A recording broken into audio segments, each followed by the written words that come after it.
Bonjour et bienvenue dans l'hebdo de François, en partenariat avec Beurre FM et Africa numéro 1, et toujours en compagnie, je dirais même en bonne compagnie, de nos 4 éditorialistes. Alors tout d'abord Francis Laloupeau, Africa numéro 1, vous allez bien? Ça va et vous? Ça va fort bien, cette semaine ça va. Nadia Djenan, pour Beurre FM, bonjour. Dominique Volton, chercheur, directeur de recherche au CNRS, félicitations pour votre collègue, qui a eu le prix Nobel de physique cette semaine, on en parlera tout à l'heure. Et puis Éric Zemmour, le journaliste réactionnaire, comme il a intitulé une de ses réponses dans le journal quotidien du soir bien connu, Le Monde. Donc nous avons la chance d'avoir le journaliste réactionnaire de l'Hexagone. Voilà, plaisanterie mise à part, si vous voulez nous écrire, nous envoyer des petits mots, des remarques, même nous disputer, parce qu'on peut se tromper, et ça nous arrive même plus souvent qu'à d'autres, je vous donne l'adresse email hebdofrançois@rfo.fr, ça doit s'afficher sur votre écran, hebdofrançois@rfo.fr. Voilà. On commence tout de suite pour entrer dans le vif du sujet. On va quitter l'Hexagone quelque temps pour se rendre un peu au nord, outre Kievrin, comme l'on dit, en Belgique. Vous le savez, c'est pas une histoire belge. Il n'y a pas de gouvernement en Belgique depuis plusieurs semaines. Il y a un affrontement assez violent, en tout cas dans les discours entre Wallons et Flamands. On a l'impression que ce pays est au bord de la partition. Il y a pourtant un essai de faire un gouvernement de coalition. Et devinez sur quoi ce gouvernement, ou cet hypothétique gouvernement de coalition a réussi à se mettre d'accord? Sur les Wallons et les Flamands? Les Wallons et les Flamands? Non, pas du tout. Sur les immigrés. Endurcissant le regroupement familial pour les immigrés, endurcissant les conditions d'entrée dans le pays de ces mêmes immigrés. Alors c'est quand même une sacrée contradiction, Nadia Djenan. Non, on s'entend pas dans le propre pays et on trouve un bouc émissaire? Il faut dire que la question de l'immigration en Belgique est la moins controversée. C'est pour ça qu'il y a eu un accord assez facilement, si on peut dire. Je pense que ce sera beaucoup plus difficile pour des questions touchant la réforme de l'État ou la question du droit de vote des francophones dans les périphéries de Bruxelles. Alors pourquoi y a-t-il eu un accord? Je pense que le Premier ministre Yves Le Terme a voulu rassurer toutes les parties opposées, les partis opposés, notamment les Flamands, parce que la question de l'immigration est très sensible en Flandre. On sait que l'extrême droite est représentée par un parti appelé le Vlaams Belang, qui fait souvent de très bons scores lors des élections, dont je pense que le Premier ministre a voulu rassurer donc avec cet accord sur l'immigration. Cependant, vous l'avez évoqué, la situation est très tendue. Il y va même de la Belgique en tant qu'État, je pense. Oui. Il y a eu lors des dernières élections législatives, sachez qu'il y a eu 60% des Flamands qui ont voté pour un parti demandant plus d'autonomie ou carrément en demandant l'indépendance, ce que refusent bien entendu les francophones. Alors est-ce que dans cette affaire, les immigrés ne sont pas un prétexte, une façon de rassembler faussement les gens? Vous voulez ne pas comprendre. J'ai essayé déjà la semaine dernière de vous expliquer qu'il y avait dans toute l'Europe des mesures similaires qui étaient prises, car il y avait eu des accords au niveau européen à Bruxelles, et que la Belgique, comme la France, comme l'Angleterre, comme l'Italie, vous allez pouvoir nous faire ce numéro toutes les semaines. Les étrangers, bouc émissaire, non. Simplement, il y a des mesures prises à 27 et que tous les États appliquent désormais. Alors on va nous faire le numéro, l'ADN une semaine, la Belgique l'autre. Ça, c'est une première chose. Le projet de loi belge ressemble. Mais évidemment, ils se ressemblent tous, puisque c'est fait. Vous savez, c'est le mot de Philippe Seguin que j'adore. La droite et la gauche, aujourd'hui, sont des détaillants qui vont chercher leur projet chez le même grossiste, l'Europe. Française, Belgique, tout ça, c'est la même chose. Bon, premièrement. Maintenant, pour la Belgique. Moi, je vous avoue que je ne pleurerai pas la Belgique, parce que je pense que la Belgique n'a jamais existé. Je pense que 1830, ça existe quand même. Deux secondes, j'en ai pour 2 minutes. J'en ai pour 2 minutes. Je pense que la Belgique n'a jamais existé. Je pense que la Belgique est une création. Il faut refaire un peu d'histoire. Je pense que la Belgique, en particulier avec le port d'Anvers, a été le point de fixation de la guerre entre la France et l'Angleterre pendant les guerres de Révolution et de l'Empire. Napoléon disait Anvers c'est un pistolet sur la tempe de l'Angleterre, parce que tout le commerce passait par là. Oui, c'était la ligne hanséatique. Donc, on a fait la guerre pendant 20 ans en partie pour ça. Quand, en 1830, les catholiques se sont révoltés contre la domination des Hollandais protestants, ils voulaient le rattachement à la France. Et pour éviter une nouvelle guerre entre la France et l'Angleterre, Talleyrand a inventé, qui était redevenu le ministre de Louis-Philippe, l'ambassadeur même. Il a inventé la Belgique. Il a inventé la Belgique. En disant, les Belges n'existent pas, il y a des Wallons et des Flamands. Simplement, 150 ans ou 170 ans plus tard, pardonnez-moi ce mauvais calcul, je ne suis pas au CNRS, 177 ans plus tard, on voit qu'en fait, il n'y a pas de Belgique. La fiction explose. Exactement. Bon, alors, on va donner la parole d'abord à Francis Laloupeux, enfin, pour terminer ce premier tour de parole, à Dominique Volton. Alors, Francis. D'abord, je suis surpris par le même excès dans le discours d'Éric Zemmour, parce que bon, partir du principe que les étrangers bouc émissaires, c'est une sorte d'antienne comme ça qui revient à chaque émission. Non, je le reprenais lui. Le dispositif. C'est à moi que ça s'adressait. D'accord, mais enfin, ceci, c'est une émission collective. Hein. On a une responsabilité collective sur ce que nous disons ici. Le dispositif législatif belge est quand même différent de celui qu'il y a en France aujourd'hui. Même s'il y a effectivement des croisements. Des détails. D'abord, il n'y a pas de dispositif sur les tests ADN dans le dispositif qui vient d'être adopté en Belgique. Ne serait-ce que cela. Hein. Et je veux dire que c'est une loi, c'est une législation qui est très claire, qui est en 3 parties. Premièrement, il s'agit simplement de réunir dans un même ministère la question du droit d'asile et de l'immigration en tant que telle. Mais on va parler d'immigration après, là, on parle de la Belgique. Oui, je parle de la Belgique. Il parle bien de la Belgique, là. Je parle de la loi. Je parle de la loi sur la Belgique. Et deuxièmement, la Belgique veut favoriser ce qu'elle appelle l'immigration économique. Dans un deuxième temps, il s'agit en fait de favoriser l'accès à l'emploi en 3 phases. D'abord, dans un premier temps, vérifier si les emplois vacants dans le pays sont occupés par les Belges ou pas. Ensuite, ouvrir les emplois ressortissants de l'Union européenne. Et puis, dans un troisième temps seulement, faire appel à une immigration extra-européenne, en prenant en compte d'ailleurs sur place sur le terrain les sans-papiers qui seraient donc appelés à occuper ces emplois en priorité. Donc, je veux dire, le fait d'intégrer déjà les sans-papiers dans ce dispositif est déjà une nuance, enfin plus qu'une nuance d'ailleurs, par rapport à ce que nous avons en France. Donc, on peut faire une étude casuistique sur législation. Je ne pense pas qu'il y ait une législation globale. En tout cas, il n'y a pas un état d'esprit global partagé par tous les Européens sur l'immigration. Ça, c'est une chose. Deuxièmement, je veux réagir sur la question de savoir si la Belgique existe ou pas. C'est vrai que la Belgique est en soi une fiction historique. Et Éric Zemmour a convoqué l'histoire sur certains aspects en parlant de Talleyrand. Moi, j'aimerais simplement rappeler que pendant longtemps, jusqu'à l'indépendance du Congo belge, qu'on appelle aujourd'hui la République démocratique du Congo, le roi Léopold II ne concevait la Belgique que prolongée par sa colonie du Congo belge. Et c'est d'ailleurs une propriété privée du roi, dans la loi. Et depuis très longtemps, enfin depuis l'indépendance du Congo belge, la Belgique se sent amputée d'une part d'elle-même, et le pôle 2 a pu, je veux dire, donner à la belgitude une certaine réalité. En prolongeant son empire jusqu'au Congo belge et surtout en instaurant le pire système esclavagiste qu'on ait jamais connu de tous les temps. Je vous invite quand même... En tout cas de la colonisation européenne au 19e siècle. Je vous invite d'ailleurs à lire un livre extraordinaire là-dessus qui a été écrit par un Américain qui s'appelle Les fantômes du roi Léopold.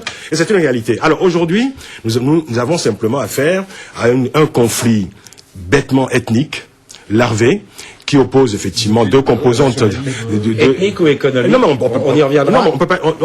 On dit communautaire, mais c'est un euphémisme. Nous avons quand même affaire effectivement à 2 communautés qui sont, qui ne peuvent pas, cohabiter aujourd'hui en 2007 quand même dans une entité. À un moment où on est en train de parler de mondialisation, de régionalisation, on a affaire à des luttes qui sont simplement des comptes mal soldés d'un pays qui jusqu'à présent n'a été qu'une fiction. Alors, Dominique Volton, une question pour relancer un peu le débat. Je pense que vous allez avoir envie d'y répondre. Éric Zemmour dit finalement l'immigration arrêtée, Jean-Marc Bramy nous en parlait toutes les semaines, puisque l'Europe a décidé pour vous. En gros, c'est ça qu'il me dit. Je voudrais dire un tout petit mot sur la question d'immigration, un tout petit mot sur le statut de la Belgique comme exemple européen. Sur la question d'immigration, idée générale, les immigrants ont permis la richesse du monde occidental depuis les années 50. Donc, la première chose à dire, c'est merci à ces millions d'hommes et de femmes qui sont venus travailler, notamment en Europe. Ça, c'est la première chose qu'il faut dire sans cesse. Et qu'ils ont fait aussi, ils ont contribué largement au progrès culturel dans les échanges. Surtout au moment où on reconnaît la diversité culturelle comme un enjeu de la mondialisation. Mais c'est très important à rappeler. Deuxièmement, tous les pays riches sont dans un processus de fermeture. Tous. Et là, on est dans une des contradictions majeures de la mondialisation. Là, vous êtes un petit peu d'accord avec ce que dit Zemmour. Je suis en total non, mais quand il dit que c'est l'Union européenne qui... Non, dites-moi. Laissez parler, je sais pas, 3 minutes, sinon on s'en sort pas.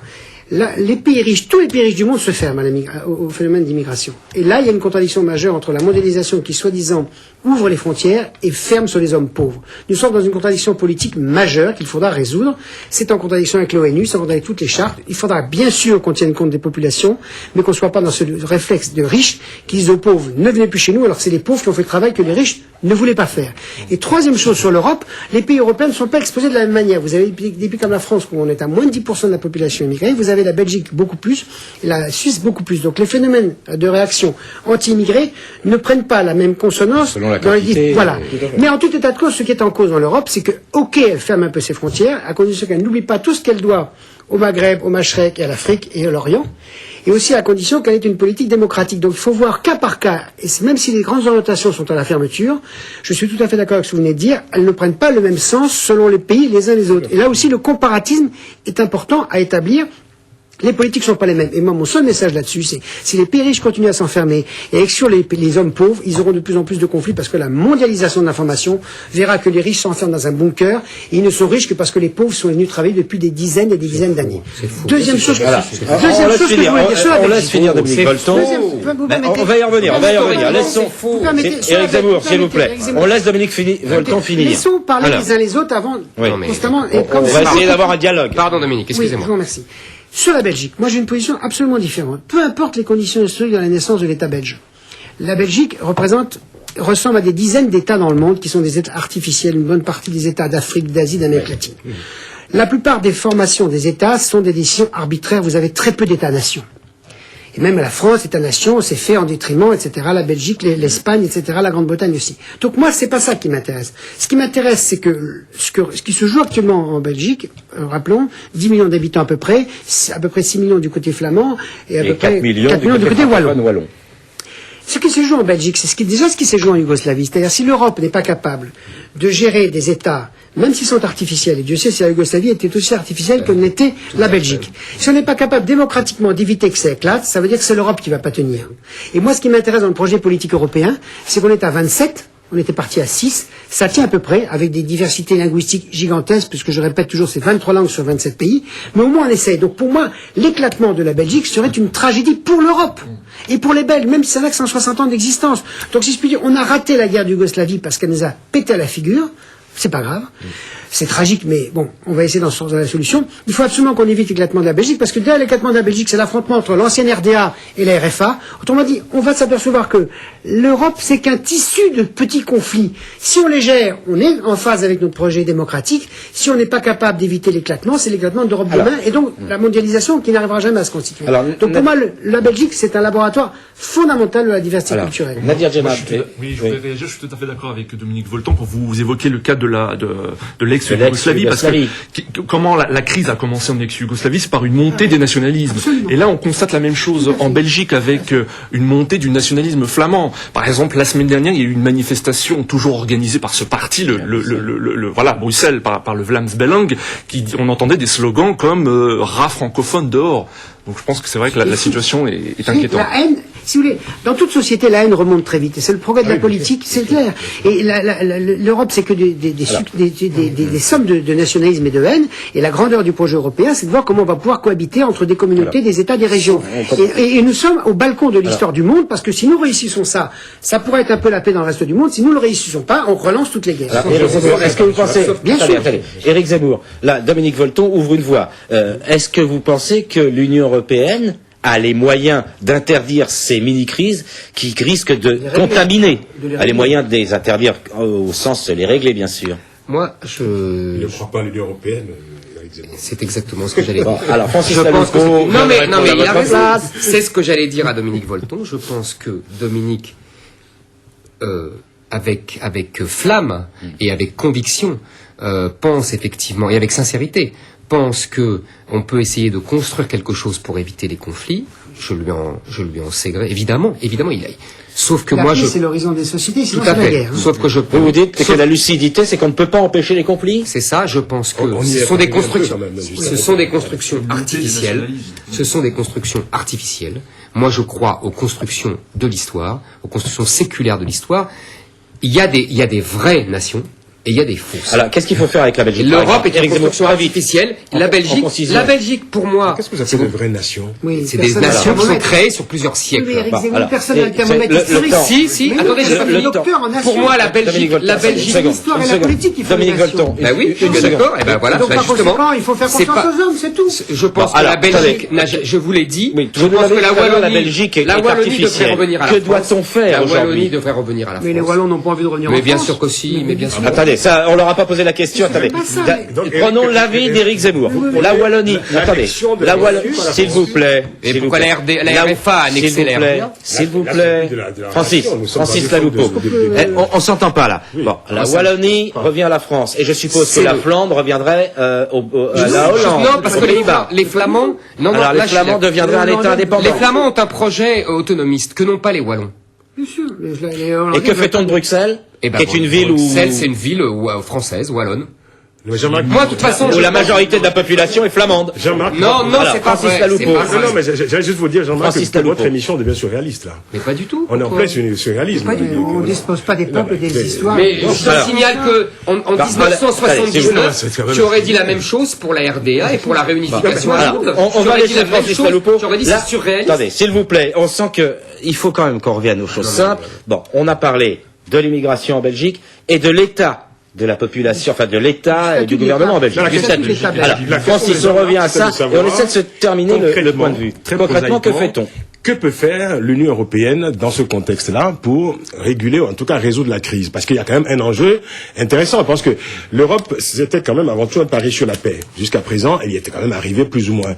Que peut faire l'Europe, je veux dire, pour justement éteindre des foyers comme celui de la Belgique? Bon, la Tchétchénie aussi, c'est un pari, je veux dire, futur aussi. Il faut peut-être y penser aussi. Bon, je veux dire simplement que quand Eric répond, je veux dire, comme si il fallait simplement invoquer le chaos, le non-sens en toute chose, et qu'il y a quand même des actions qui sont menées tous les jours par des gens qui sont des gens de plus que de bonne volonté d'ailleurs, des gens simplement qui sont des pragmatiques et qui pensent que on peut éviter des conflits. Ce n'est pas une fatalité, sinon, alors c'est la barbarie. Francis, voilà, c'est le règne de la barbarie.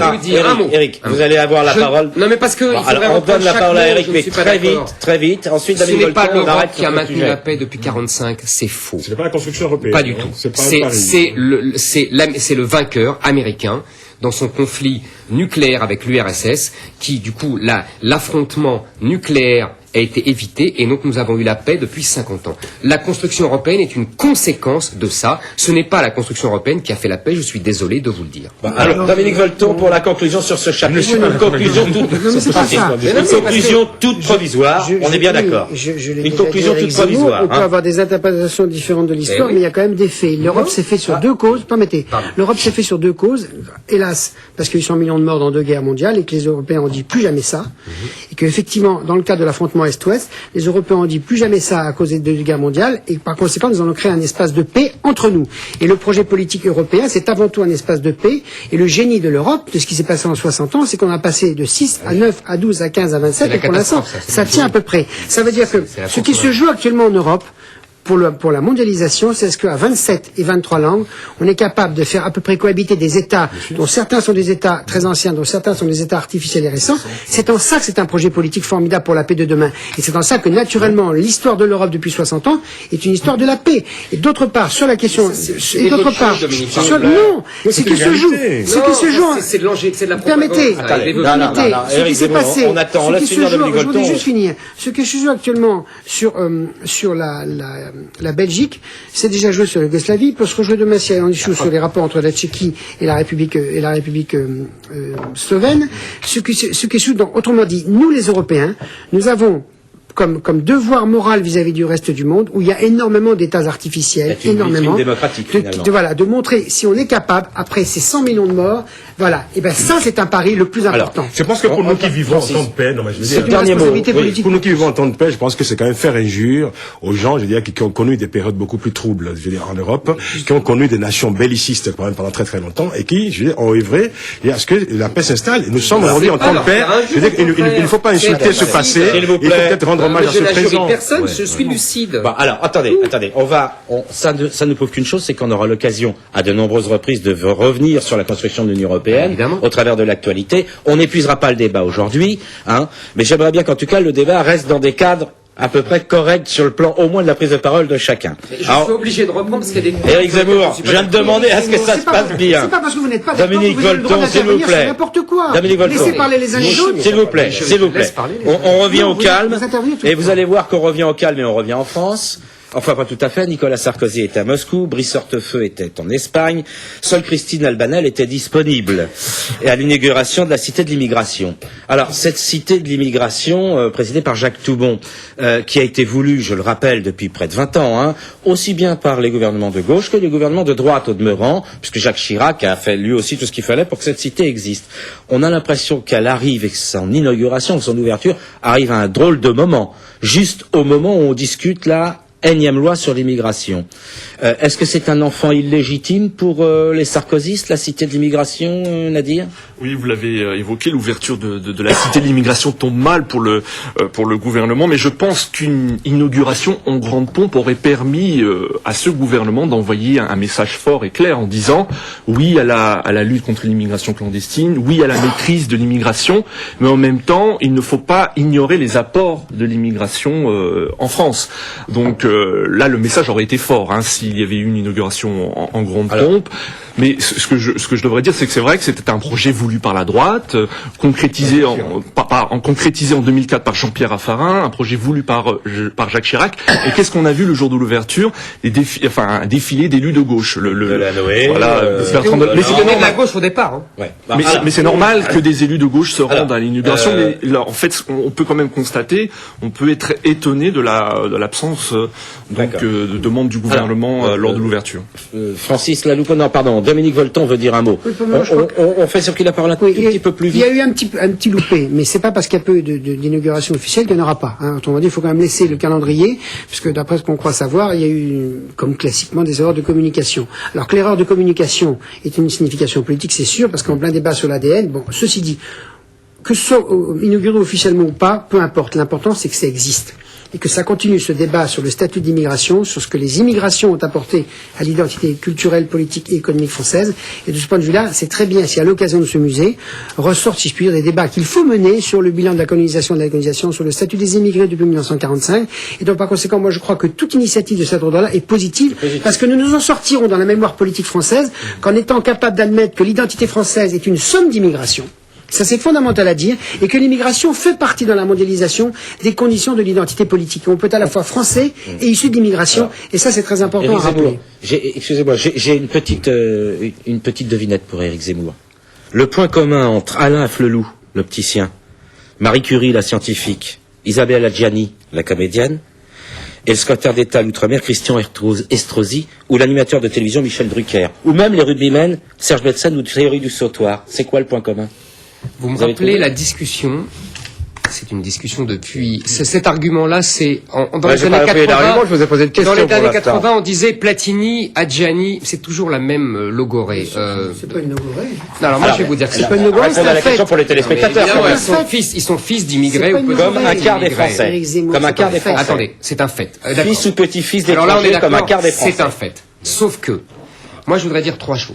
Premièrement, on veut nous faire croire que, et Dominique l'a dit, la France est un pays d'immigration. Depuis toujours, hein. C'est faux. Depuis toujours. La France, on demande à Éric, non, Dominique Volton, s'il vous plaît. Je croyais que c'est moi qui coupais. Attendez, Dominique Volton, on laisse Éric Zemmour exprimer. En concision, parce que on ne refait pas l'histoire complètement non plus en 52 minutes. En concision, rapidement. Nous sommes un pays d'immigration vraie, parce que évidemment on peut toujours parler des Italiens autour de Mazarin et de Marie de Médicis. On peut toujours parler des gens qui étaient infimes. La vraie immigration, ça commence dans les années 1860-1870 avec les Belges, avec l'industrialisation de la France et avec la chute démographique de la France, qui était auparavant, je vous le rappelle, on l'appelait la Chine de l'Europe, car c'était le pays le plus peuplé d'Europe au XVIIe et au XVIIIe siècle. Donc ça commence là. Et là, il y a ce qu'on appelle l'immigration du travail. Il y a les Belges, les Italiens, les Espagnols, etc., etc. Les Polonais. Dans une planète, je répète, qui est entre 1 milliard et 3 milliards d'individus, c'est très important. Aujourd'hui, nous avons deux choses qui ont changé. Premièrement, la planète est à 6 milliards d'individus. Ce n'est plus du tout les mêmes rapports. Bon. Et quelle est la deuxième chose? Deuxième chose, c'est que depuis 1974, l'immigration du travail est fermée et donc nous avons une immigration familiale. Mais non, une immigration... mais c'est pas vrai. Attends, mais laisse-moi finir. Donc en gros, ce que vous dites, c'est que les salariés sont arrivés, il faut revenir leur famille. Attendez, on comprend. Non, on comprend pas du tout. S'il vous plaît. Depuis 1974, il n'y a qu'une immigration officielle La seule immigration légale et officielle est une immigration familiale. Mais si, une immigration de peuplement. Ah, mais je croyais que c'est moi qui interrompais tout le monde et on ne m'a jamais parlé. Je peux parler, c'est partir si vous voulez. Vous n'arrêtez pas de parler, vous n'arrêtez pas de... Essayons d'éviter les attaques ad hominem et les faux scolaires. C'est pas les faux scolaires, c'est énervant. Alors, on est d'accord sur le fait que M. Zemmour finit de parler, Éric Zemmour finit de parler. Non, on lui répondra ensuite. Il continue d'y avoir une immigration du travail, je leur accorde volontiers, sauf qu'elle est illégale et qu'elle passe par, mais bien sûr, et qu'elle est régularisée au fur et à mesure, mais bien sûr. Vous rencontrez des immigrés de temps en temps. Mais enfin, c'est évident, puisque officiellement, légalement, il n'y a pas d'immigration du travail. D'ailleurs, regardez les chiffres. On a 95% d'immigration familiale et 5% d'immigration du travail, puisque Sarkozy, justement, veut rééquilibrer ce chiffre à 55 ans. Alors, sinon, il dirait pas ça. Depuis 1974, la France a délivré régulièrement ce qu'on appelle des cartes de séjour ordinaires pour des gens qui travaillent en France. Donc, il ne s'agit pas d'une immigration illégale. Ce sont des gens qui s'intègrent dans le tissu économique français. Et je ne suis pas certain que vous en rencontrez de temps en temps, Éric Zemmour, parce que on a le sentiment... Regardez les chiffres. On a le sentiment, en vous écoutant, que depuis 1974, c'est la date que vous citez, que tous les étrangers qui arrivent en France, d'abord, n'ont pas le travail, ne sont pas insérés dans le tissu social, et font venir leur famille, etc. Écoutez, ce serait quand même extraordinaire. C'est le problème. Non, mais il y en a, d'accord. Mais c'est quand même extraordinaire de ne voir l'immigration que par des aspects négatifs, des falsifications de papiers. Mais c'est pas négatif. Le plus grand nombre d'émigrés. Non, mais si, mais chacun a son tour. Mais je vous réponds. C'est vrai pour vous comme pour les autres, hein. Je vous réponds. Pardon, Francis. Le plus grand nombre d'émigrés que l'on rencontre quand même tous les jours sont des gens qui travaillent, qui ont une activité régulière, qui apportent qui font partie de la force économique de la France, qui sont d'abord des travailleurs et aussi, c'est important, des consommateurs. Voilà. C'est très important. Mais revenons quand même au sujet du musée, quand même. Je vais juste dire un mot. Je pense que le fait que ce musée ait ouvert ses portes, je veux dire, presque en catimini, sans qu'on en fasse la une des journaux, des télévisés, sans que les Français... On en a quand même parlé dans la presse. Oui, on en a quand même parlé, mais en fait, disons que... Ça n'a pas été inauguré officiellement. Ça n'a pas été inauguré officiellement. Même Jacques Toubon a répondu que la question n'est pas réglée. Voilà, c'est tout. Il a ouvert d'abord en porte ouverte. Jacques Toubon, d'ailleurs, qui a fait un travail remarquable, il faut dire, je veux dire, pour ce musée, ce n'était pas toujours facile, parce qu'il a dû, je veux dire, ramer un peu à contre-courant d'une opinion, et même, je veux dire, par rapport à ses proches, c'était pas toujours gagné. Mais je veux dire simplement que c'est symptomatique du climat qu'il y a actuellement en France par rapport à l'immigration. C'est-à-dire que nous avons quand même des pays où l'immigration est considérée comme un élément positif. Pourquoi pas? Je crois que si on veut assurer la paix sociale dans un pays, c'est de considérer toutes les composantes de ce pays-là, de cette nation, comme étant des gens qui sont des forces vives, tout court, des forces vives et positives. Voilà. Le fait de stigmatiser l'opposition, et comme je dis de temps en temps, je le dis souvent, criminaliser l'opposition, il est vrai qu'il y a un hiatus à ce moment-là. À d'un côté, considérer l'immigration comme le point noir de la société française, de l'autre côté, je veux dire, sanctifier cette opposition à travers l'ouverture d'un musée. Alors, là, forcément, Dominique Volton, ensuite Nadir Djenad, et on arrêtera sur ce sujet parce que là encore, on a pris, excusez-moi de vous le dire tout de suite, beaucoup de retard par rapport à ce qu'on voulait traiter. 63 millions d'habitants, il n'y a que 4,5 millions d'émigrés. Il faut quand même rappeler les chiffres d'une part, et d'autre part, c'est quand même important de rappeler, l'immigration a toujours été une chance à tout point de vue pour la France comme pour l'ensemble de l'Europe, comme tous les pays riches. Et la première des choses à faire dans une logique d'intégration et de respect de l'autre, c'est naturellement de rendre hommage à ces hommes et à ces femmes qui sont venus. Donc un musée d'immigration, c'est très bien, et ça rouvre tous les débats et tous les affrontements idéologiques, c'est encore mieux, mais il faut d'abord rappeler que dans une société, on ne peut pas stigmatiser, et la logique du bouc émissaire, je vous le rappelle, elle est aujourd'hui sur les immigrés, elle fut ailleurs sur d'autres groupes de population, c'est toujours une catastrophe. L'immigré est une chance pour toute société, parce qu'il apporte du travail, c'est du dialogue de culture, et c'est de l'enrichissement humain. Nadir Djenad, concrètement, sur ce que disait Éric Zemmour, alors, sur le fait qu'il n'y ait plus d'immigration... Ah, je croyais que vous aviez... Non, c'est pas ça, mais je voulais que vous arrêtiez de dire en permanence que c'est par rapport à Éric Zemmour que la discussion est... C'est pas par rapport à Éric Zemmour, je reviens sur un point précis. Dominique Volton, il y a un problème qui a été posé par Éric Zemmour en disant... Non, attendez, Dominique Volton, je vous en prie, quand Éric Zemmour nous dit qu'il n'y a plus d'immigration dû au travail, je pose la question à Nadir Djenad pour savoir quelle est sa réponse. Moi, ce que je veux dire, c'est que en 1974, c'est vrai qu'il y a eu quand même une immigration, notamment des Maghrébins, qui sont venus travailler en France. Donc, il n'y avait pas uniquement donc une immigration familiale, il y a eu une immigration de travail. Et ces Maghrébins sont venus, ils n'étaient pas clandestins, ils n'étaient pas en situation irrégulière. Je vais pas répéter ce que j'ai dit. Ils n'étaient pas en situation régulière. D'autre part, concernant le musée, moi, je suis d'accord, ce musée est une chance, bien entendu. Pour parler autrement de l'immigration et surtout éviter les stéréotypes, les amalgames, et voilà, et les amalgames concernant l'immigration. et les immigrés. Surtout dans les sociétés ouvertes. Mais c'est évident qu'il faut éviter la haine de l'autre, la stigmatisation évidemment, et le racisme et tout ce que vous voulez. Il n'empêche qu'il faut regarder les faits. Et qu'aujourd'hui, nous avons des soucis parce qu'aujourd'hui, nous avons un problème démographique. Je le répète, la planète n'est plus une planète à 1 milliard d'individus, mais à 6. Il y a des centaines de millions de gens qui se baladent de par le monde. C'est pour ça qu'il y a des problèmes énormes. L'immigration, oui, c'est une chance. Oui, ça a été une chance et ça est toujours. Mais c'est aussi un souci. Il y a aussi un coût. C'est une chance et c'est un coût. Et c'est comme ça. Alors, quand les citoyens. Mais on est, non, s'il vous plaît, on va en rester là. C'est tout. C'est tout ce que je veux dire. Et je veux dire, quand on dit, 30 secondes Dominique, quand on dit, oui, il faut rendre hommage à ce qu'ont apporté les immigrés, je suis d'accord. Moi, j'aimerais simplement, je suis d'accord avec vous. J'aimerais simplement que de temps en temps, on dise aussi quel pays extraordinaire est la France et quelle chance est la France pour les immigrés. C'est ce pays de liberté et d'arrachement à ses contraintes. Dominique Bolton pour essayer de conclure sur ce point. On le dit petit. Vous l'aurez dit et je crois que tout le monde partage ce point. La question de l'immigration, si vous voulez, condense autre chose, c'est-à-dire la peur de l'autre, voilà. Parce qu'il faut dire deux chiffres. En France, on est 63 millions, il n'y a que 4 millions d'immigrés. L'Europe des 27, c'est 490 millions d'habitants. Il y a même pas 30 millions d'immigrés. Donc ça veut dire, à chaque fois, c'est pas un problème de majorité. C'est un problème que se condense, hélas, pour l'instant, dans les angoisses de la mondialisation et du désordre économique mondial, une espèce de logique terrible de discrimination sur l'immigré. Et si on veut être fidèle à nos valeurs humanistes et démocratiques qui fondent le monde occidental, alors il faut dire oui au contrôle, bien sûr, oui à l'immigration.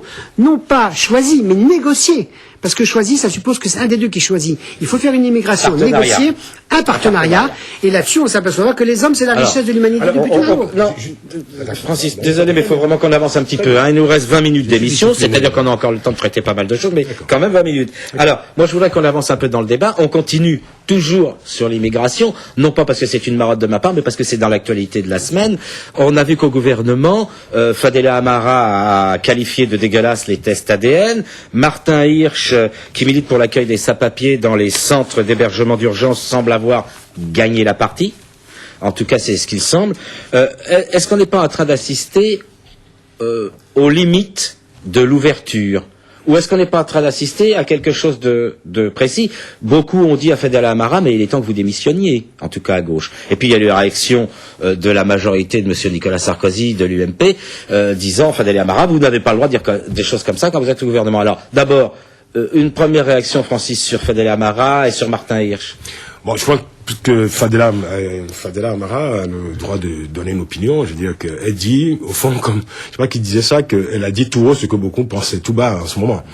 Il y a maintenant 5 membres du gouvernement à dire un peu la même chose. Sauf évidemment qu'elle fait partie d'un gouvernement.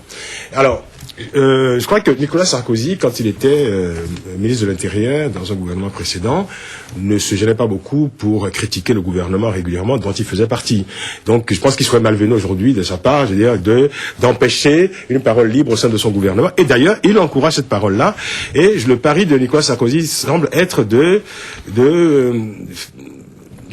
promouvoir un gouvernement iconoclaste jusqu'au bout. Quelles en sont les limites? On verra bien avec le temps.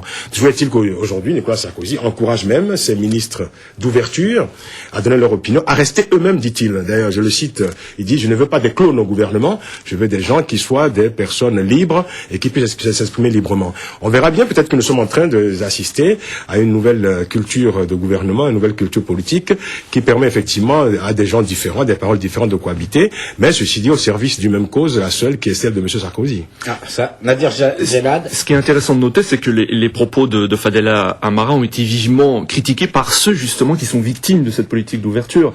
Je pense notamment à plusieurs élus UMP qui n'ont pas digéré cette politique. Du gouvernement. Voilà, exactement. Notamment. Donc ce sont eux qui se sont montrés les plus virulents envers Fadela Amara.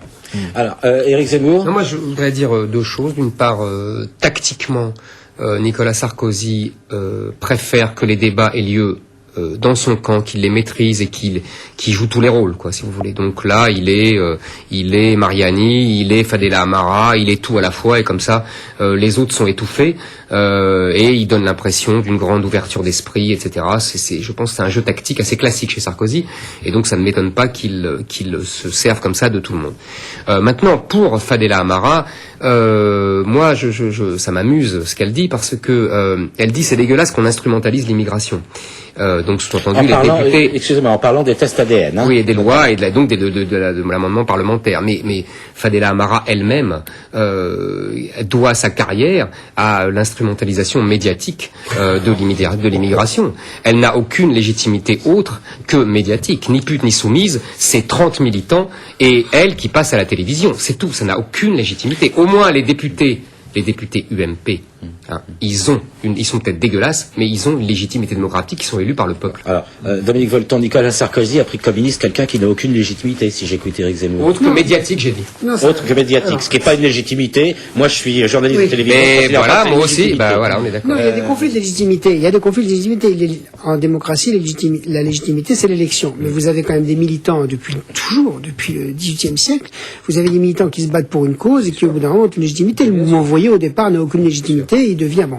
Donc par conséquent, c'est un conflit classique et c'est vrai qu'il faut voir jusqu'où interviennent les médias. Les médias accélèrent des causes, mais c'est vrai que ce qui se joue dans Ni pute ni soumise ou dans n'importe quel mouvement, les médias n'ont pas créé le militantisme. Ils l'orchestrent, peut-être ils le valorisent trop des fois, mais si vous voulez, c'est une question assez classique du rapport entre la légitimité démocratique, la légitimité militante et le rôle des médias. Mais ça, c'est une question intéressante en soi. Sur l'affaire de fond, la question que vous avez posée, il y aura probablement un moment, que ce soit pour des raisons tactiques ou structurelles, que pour l'instant, Nicolas Sarkozy, même pas 6 mois après l'élection, laisse s'exprimer des voix discordantes liées notamment à l'ouverture, il est un peu condamné. C'est vrai qu'au bout d'un moment, il va bien falloir qu'il siffle un peu la fin de la récréation, sinon il n'y aura plus de cohérence à son gouvernement.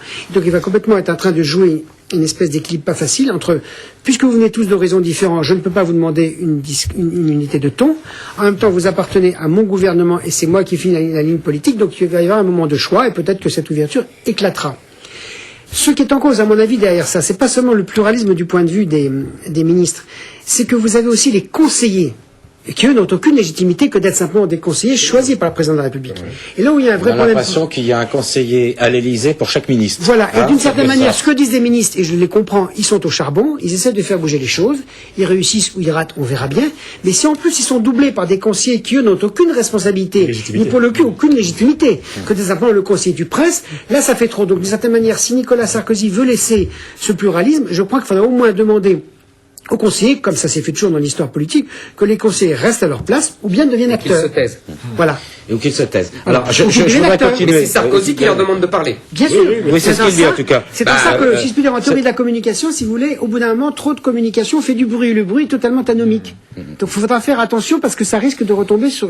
Alors, là, on parle de l'ouverture, de l'aspect politique des choses. Je voudrais aller un peu plus loin. Moi, j'ai écouté François Goulard sur une radio, il y a 2 jours, je crois. Le départ de Brice Hortefeux est plus souhaitable que celui de Madame Amara. Et c'est signé par François Goulard, ancien ministre du gouvernement de M. Villepin, député UMP. Est-ce que, là, Nadir parlait tout à l'heure des gens qui ont critiqué Mme Amara parce que, quelque part, ils auraient bien aimé être à sa place peut-être, dit-il. Là, dans le cas de François Goulard, que faut-il en penser? C'est les règlements de compte entre sarkozystes et villepiniste. Donc, ça se réduit à un règlement de compte. Ce n'est pas... Alors, attendez. On laisse... Éric Zemmour a une opinion, et c'est son droit le plus strict. Il dit c'est un règlement de compte entre les villepinistes et les sarkozystes, ce qui peut être une partie de l'explication. Après tout, pourquoi pas? Dominique Volton a une opinion différente. Non, c'est pas une opinion, c'est un fait simple. Dans une majorité, on vient de discuter qu'au sein d'un gouvernement, il peut y avoir des points de vue contradictoires. Admettez qu'au sein de la majorité, il y a aussi la même chose. Alors que mais c'est pas contradictoire. Que M. Dupont, donc, Mme Durand... partie de l'explication, non, voilà, ce que je veux dire par là, c'est que je pense qu'on ne grandit pas la politique en expliquant que M. Dupont s'oppose à Mme Durand parce qu'il était... Bon, ça peut exister, mais moi ça m'intéresse le point de vue de M. de Villepin ou de M. Goulard ou de M. n'importe qui, ça m'est égal. Bon, ils appartiennent à la même majorité, ils ne sont pas d'accord entre eux, je trouve que c'est... Voilà, c'est tout. Il ne faut pas immédiatement interpréter les raisons... Ce que je veux dire par là, ce qui est toujours pire en politique, vous êtes un citoyen ordinaire, vous écoutez une information, M. Goulard en l'espèce, ancien ministre de la Recherche, il dit ça. Bon, très bien, je dis, bon, ils ne sont pas d'accord entre eux, ils discutent. Ça réduit la portée de son discours si on dit M. Dupont ou M. Goulard ne fait ça que parce que c'est un règlement de compte. Voilà, ça c'est que ça. Voilà, mais c'est de la... ça fait il y a les deux. Ça fait politique. Ça va être à vous dans quelques instants. Ça fait politique. Alors, il y a un vrai désaccord, Francis Taloupo. Un vrai désaccord de fond. Il y a des arrière-pensées parce que le fait que des gens comme Fadela Amara fassent partie d'un gouvernement aujourd'hui, je pense que d'abord c'est une première, hein. C'est un gouvernement non seulement d'ouverture politique, mais également d'ouverture vers la diversité. Donc je pense qu'il y a quand même, quelques quelques arrière-pensées qui accompagnent le commentaire sur la sortie de Madame Fadela Amara. Parce que je voulais dire quand même que Monsieur Charles Pasqua, qui a donné son opinion sur les tests ADN il y a quelques semaines, n'a pas soulevé le même tollé, alors que les propos de M. Charles Pasqua étaient autrement plus graves, autrement plus, disons, plus significatifs, plus forts. Quand M. Pasqua disait que la question des tests ADN lui rappelait de sombres heures de l'histoire de la France, et en faisant allusion donc au nazisme, je pense que ça mérite quand même des commentaires, à la limite, beaucoup plus soutenus que le fait que Mme Fadela Amara eût prononcé un mot, qui est le mot dégueulasse. Ça ne pas échappé que Pasqua n'était plus ministre. Oui, mais Eric Zemmour donne une réponse, chacun à la mais sur l'impact, je réponds sur l'impact. Non, mais la question, il n'est plus ministre, Pasqua. Messieurs, c'est une autorité quand même de la majorité. Je suis d'accord. C'est une autorité. Je suis d'accord, mais il n'est plus ministre. Ce qui est intéressant dans cette affaire ADN. Et puis maintenant, il a voté, je vous signale, le nouveau texte sur l'ADN. Ce qui est intéressant dans la politique démocratique quand même, c'est que tous les gouvernements. Non, c'est pas ça. Alors quand il parle, c'est il est lancé. Moi, je ne dirais pas ça. Ah, merci Dominique, quand même. Je dis une chose plus générale. Ce qui est intéressant dans la politique, le génie de la politique démocratique, c'est qu'on peut faire des erreurs. À mon avis, le gouvernement a fait une erreur sur cette affaire-là, comme d'autres en ont fait avant. Ce qui est intéressant, c'est qu'il y a quand même eu des réactions pluralistes, à gauche, à droite, au centre, et je trouve que c'est quand même à l'honneur d'une démocratie que de dire, on s'engueule entre nous, non, l'ADN, ça va pas, on va trouver une solution. Et la preuve, c'est ce qui est en train d'être voté, va être effectivement quelque chose qui va aboutir progressivement à l'élimination de cette mauvaise issue. C'est plutôt mieux. On résume, Dominique Volton, en quelques mots pour le téléspectateur, ce qui risque d'être voté, ou en tout cas adopté par la commission mixte parlementaire Sénat-Assemblée nationale, c'est en gros la possibilité d'un test ADN sur la base du volontariat, encadré par un juge, et avec des choses qu'on ne fait pas sur les viols possibles, sur les choses très graves par rapport à la personne. Voilà ce qui risque d'être proposé, sauf à penser que peut-être on aille plus loin. D'accord, Jean-Marc, ce qui reste quand même pour les non, mais c'est pour que les téléspectateurs comprennent. C'est que la question du fond, il y a deux questions. Premièrement, on va appliquer à des étrangers ce qu'on n'applique pas aux nationaux. Non, attends, on peut pas demander d'un côté à des candidats à l'immigration de souscrire avant de venir en France aux valeurs de la France et à la source leur imposer ce qu'on peut considérer comme une loi d'exception. On leur demande aussi des tests en français, on demande pas aux Français des tests en français. Alors au-delà de cette observation, juste une chose. La question de fond, c'est de savoir que dans ce tintamarre sur la question des tests ADN, il faut quand même aussi voir un peu tout cela un peu de l'extérieur. Quelle est l'image, au fond, qu'on veut donner aujourd'hui? Quelle est l'image que la France veut donner d'elle-même à l'extérieur? C'est ça la question. Est-ce que la France peut se permettre le luxe aujourd'hui, avec les difficultés économiques, de notre social, etc., de paraître aux yeux du monde comme une nation repoussoire, qui se replie sur elle-même et qui cultive la peur plutôt que simplement de promouvoir le fait que c'est une France assurée qui tient debout? C'est cela le plus important. L'image que la France donne d'elle-même est quand même fondamentale, et je pense que la France s'est souvent revendiquée de certaines images. Il n'y a pas de raison aujourd'hui que cette image soit écornée par ce qui peut paraître de toute façon dans une loi même édulcorée comme étant une tache sombre, je veux dire, dans le paysage social français. Un mot là-dessus, je dirais. Attendez, un mot là-dessus. Vous avez des pays, c'est pas des images à mon avis, ce sont des identités, c'est quelque chose qui est plus fort. La France, moi que je voyage généralement dans le monde, nous avons pour le bien et pour le mal, l'idée d'un pays d'ouverture, des droits de l'homme, de la politique, de la liberté, du romantisme, de la bataille individuelle. Donc ce sont des identités d'ouverture. Que conjoncturellement on ferme pour toutes les raisons qu'on a expliquées, c'est une chose. Mais vous avez tout à fait raison, on ne peut pas aller trop loin dans la fermeture, parce qu'à ce moment-là, c'est la représentation collective qui situe la France qui est en cause.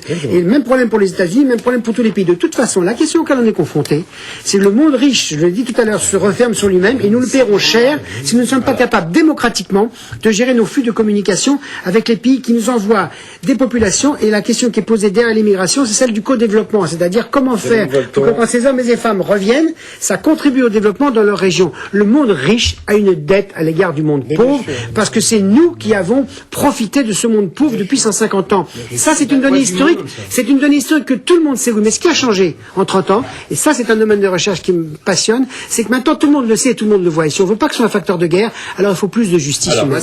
Dominique Volton me donne un petit peu pour les 5 dernières minutes de l'émission, la balle au rebond, je vais la saisir. Vous avez peut-être vu, Jacques Attali, qui est président d'une commission, vient de sortir les premiers éléments d'information, de rapport. J'ai pas tout pris, hein. Revenir sur le principe de précaution, en expliquant que il y aurait peut-être pas d'internet aujourd'hui parce qu'il y a des images pornographiques ou pédophiliques sur internet. Si on avait mis le principe de précaution, il y aurait pas de voiture, il y aurait pas de train, dit-il. Construire 500 000 logements d'ici à 2010, qui est quand même dans 3 ans, hein, en expropriant les collectivités locales, les mairies, qui ne remplissent pas les objectifs de construction sociale ou de quotas sociaux que la loi leur impose. Moduler les loyers en fonction des revenus des locataires, créer une bourse sur Internet pour l'échange de logements sociaux, et enfin, j'ai pris au hasard sur le logement beaucoup, bâtir 10 villes d'ici à 2012, c'est-à-dire demain, hein, c'est dans 5 ans, 6 ans, de 50 000 habitants, type Ecotown britannique ou type Mountain View californienne, c'est-à-dire avec l'écologie, la mixité sociale et tout ça. Alors moi j'ai un peu envie de demander à qui veut prendre la parole le premier. Ces propositions de Jacques Attali, ça fait partie de propositions qui vous paraissent lucides ou qui sont destinées à rester une révolution de papier? Oui. Alors, Nadir Djenad. Concernant le logement, je trouve que ces propositions sont intéressantes. La Commission propose également de raccourcir les délais d'expulsion et de limiter le pouvoir d'appréciation des juges et des préfets. Tout le monde sait qu'en France, il y a une crise importante du logement. De nombreux rapports établis par la Fondation Abbé Pierre tirent tous les ans la sonnette d'alarme sur l'état du mal-logement en France. Sachez qu'il y a, selon la Fondation Abbé Pierre, un peu plus d'1,5 million de mal-logés en France et que cette fondation estime qu'il faut à peu près 500 000 logements sociaux. Donc, ces propositions, qui est proposé par la Commission Attali. Ces propositions sont intéressantes. D'une commission d'un rapport spécial. Alors, Éric Zemmour veut dire un mot. Écoutez, je sais pas parce que j'ai pas tout en main. Là, on parle du logement, mais moi je croyais que c'était pour la croissance. Oui, c'est pour la croissance. À moins qu'ils veuillent faire comme l'Espagne, c'est-à-dire que ils veuillent fonder la croissance du pays sur la spéculation immobilière et la construction à tout va. On propose aussi sur les grandes distributions de libéraliser la grande Donc distribution. c'est très difficile d'avoir un jugement global sur. Moi, je pense pour la suppression, mais je vois les lois Galland, Royer et Raffarin. En fait, c'est vive les grandes surfaces et la fin définitive des petits commerces. Je vois bien l'idée, c'est-à-dire que l'idée, c'est. D'ailleurs, on parle pas des taxis et tout ça, mais ça va venir, ça. Oui, aussi. En fait, l'idée, c'est achever la prolétarisation des classes moyennes pour pouvoir relancer la machine économique. Je suis d'accord. Alors, Dominique Volton. Oui, premièrement, c'est pas la première commission sur les conditions de la croissance. Deuxièmement, les conseillers ne sont pas les payeurs. Troisièmement, envoyé et avec un timbre à Jacques Attali. Je pense qu'un certain nombre des membres de cette commission ont été plusieurs fois acteurs dans leur vie politique, donc ils auraient pu agir. Quatrièmement, il peut y avoir de très bonnes propositions, pourquoi pas. Ça, c'est typiquement, il faut voir au coup par coup, et au cas par cas. Et à mon avis, il faut distinguer les propositions de court terme qui peuvent être efficaces des propositions de moyen terme. Bon, en ce qui concerne par exemple le principe de précaution, moi je pense que le Grenelle de l'environnement va être très content. Autrement dit, on a un conflit de valeurs là. Et sur le fond, oui, c'est important. On s'arrête une seconde. Jacques Attali et sa commission dit pas de principe de précaution, alors que la Grenelle de l'environnement met en exergue le principe de précaution. Mais là, il faut reconnaître le mot de précaution, si vous voulez, à des sens différents. Par exemple, nous, scientifiques, le principe de précaution, nous ne l'aimons pas parce que, par définition, si on applique trop le principe de précaution, il n'y a pas de recherche. Mais en même temps, il faut être honnête. La valeur du mot principe de précaution, c'est d'essayer d'éviter de temps en temps des décisions qui obitèrent trop l'avenir. Et c'est vrai qu'un des grands progrès, quand même, démocratiques en 20 ans, c'est la prise de conscience de l'environnement, de l'écologie. Donc, le principe de précaution, il se joue par rapport à ça. Et dire que si le principe de précaution avait été retenu, il n'y aurait pas de voiture, pas d'ordinateur. C'est exagéré. Voilà.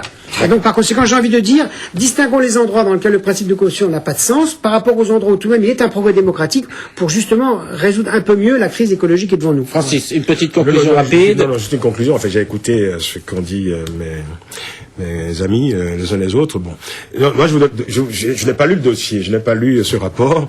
C'est vrai qu'il y a certainement des points, et puis bon, ce sont des points très très techniques. Il faut rentrer dans le détail du rapport.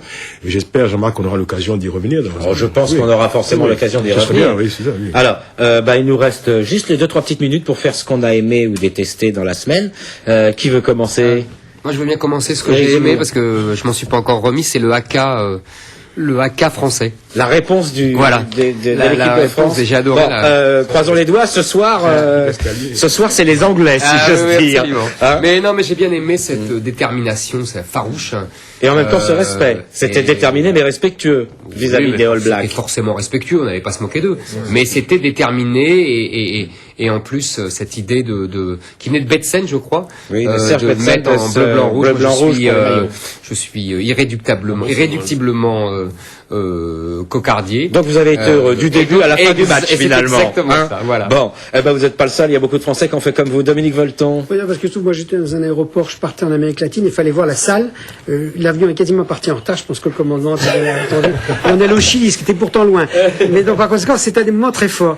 Mais moi ce que j'ai aimé cette semaine, c'est le prix Nobel de littérature à Doris Lessing. Pourquoi? Parce que, bien sûr... Auteur anglais de 87 ans. Bien sûr, il vient un peu tard, mais c'est une femme rebelle, d'une intelligence incroyable. Qui a vécu sa jeunesse en Rhodésie, complètement non conformiste, la ségrégation. Qui a eu un succès littéraire mondial, qui est donc l'expression de ce qu'il y a de mieux dans la révolte humaine, c'est-à-dire pas de conformisme, oser se battre contre toutes les puissances. Je trouve que de donner le prix Nobel de littérature à cette femme, certes âgée, 87 ans, ça prouve une chose, que si vous voulez, on a toujours raison de se révolter, voilà. Ça veut dire une chose, mais que la création... On finit par avoir raison. Bien sûr. 87 ans, c'est tard. Oui, et la création littéraire, et surtout le succès inouï qu'elle a depuis plus d'un demi-siècle, cette femme, prouve que vous avez une intelligence critique qui existe dans le monde, et quand ça s'incarne dans des auteurs, ou dans de la sculpture, ou dans de la peinture, ou dans de la musique, peu importe, c'est une notion d'espoir, voilà.